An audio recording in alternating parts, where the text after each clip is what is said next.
Hey guys, good morning. Welcome back to our channel, the Eaton Squad. My name is Eddie. So for today's video is the complete checklist of travel documents for foreign nationals flying as a foreign tourist to the Philippines, and those foreign nationals with valid and existing visa already like 13A or SRRV, and also to those former Filipinos or Balikbayans. So if you are one of these categories and flying to the Philippines anytime soon, this is your travel documents to the Philippines until March 15th of 2022.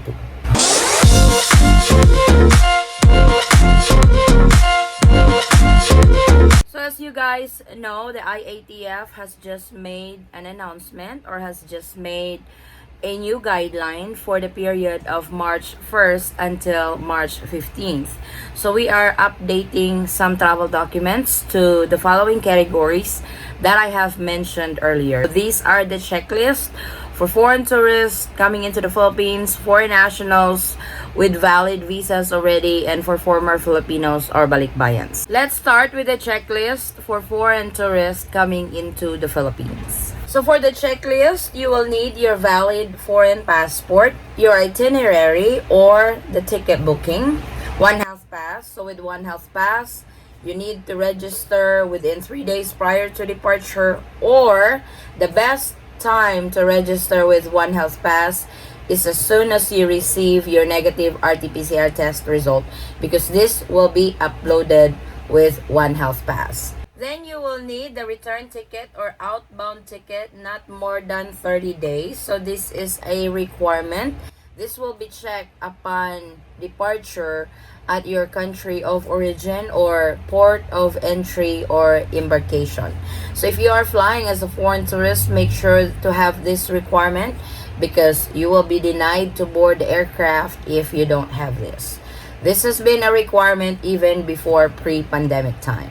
Then of course, the 48 hours negative RT-PCR test result. This is very important because this is one essential requirement to be allowed entry into the Philippines. So make sure to get your negative RT-PCR test with the window frame that the Philippine government has given, which is within 48 hours. Your vaccination card, very important, as the IATF is very firm that only fully vaccinated foreign tourists will be allowed entry into the Philippines. So it is important that you have your vaccination card with you.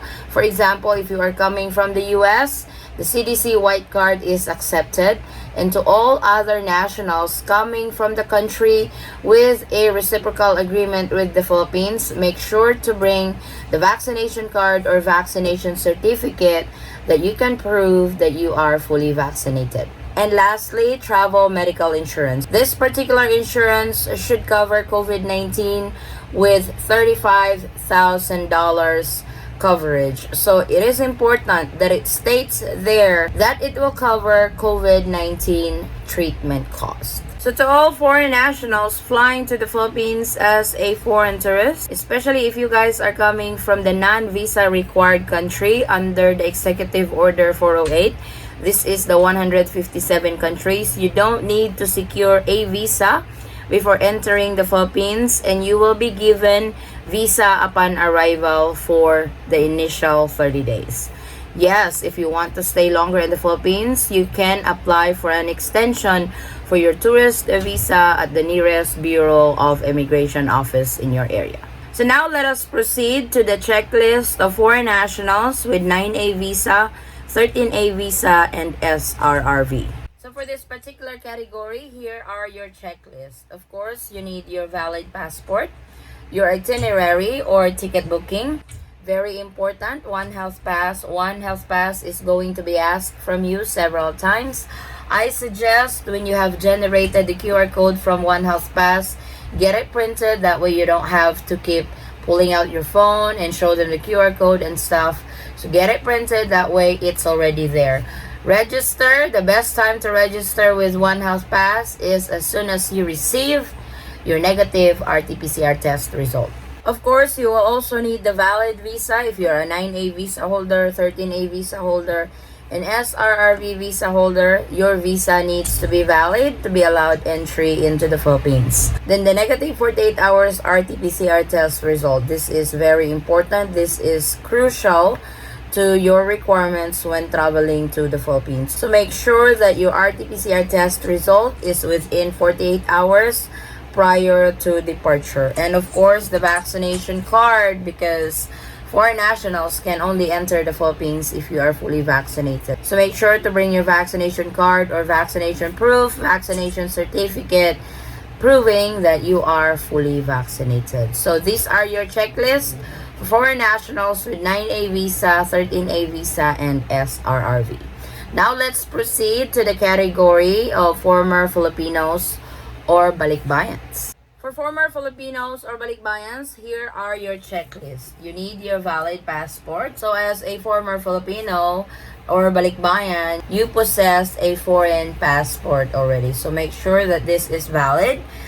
And able to avail for the Balikbayan privileges entering the Philippines to get the 1-year visa upon arrival, you need to show your old or expired Philippine passport or your PSA birth certificate or a previous Balikbayan stamp in your passport. So this will prove that you used to be a Filipino before, gone abroad, have naturalized in a foreign country, but the Philippines gives privileges to this category. So make sure those documents that I mentioned will be presented during check-in, during immigration process. That way you guys will be given the 1-year visa free. Also, you will need your itinerary or your ticket booking. One Health Pass, very important. Like I mentioned earlier, the best time to register with One Health Pass is as soon as you receive your negative RT-PCR test result, because this needs to be uploaded at One Health Pass. Then the 48 hours negative RT-PCR test result, as I have been mentioning, this is very crucial because without this, you will be denied from boarding the aircraft. The vaccination card, former Filipinos or Balikbayans are considered foreign nationals. So you guys need to be fully vaccinated before you are allowed entry into the Philippines. The IATF is very firm that foreign nationals should be fully vaccinated to be allowed entry. So make sure that you guys have with you your vaccination card, vaccination certificate to prove that you are fully vaccinated traveler.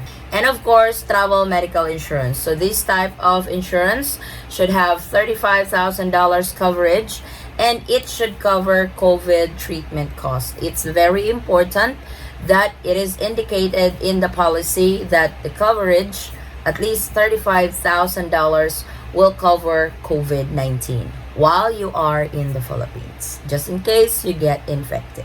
So these are your checklist until March 15th of 2022. We don't know after March 15th if these requirements are still in place. They might add some more or they might remove some requirements. We'll never know. But I will definitely keep you guys posted just in case there will be new changes and new guidelines again from the IATF. And to those who are already here in the Philippines or who just recently arrived in the Philippines, please share with us what documents were asked from you during check-in, when you arrive in the Philippines, during your immigration process, so we can share it with our fellow kababayans, fellow foreign nationals who are traveling to the Philippines soon, and I really appreciate that.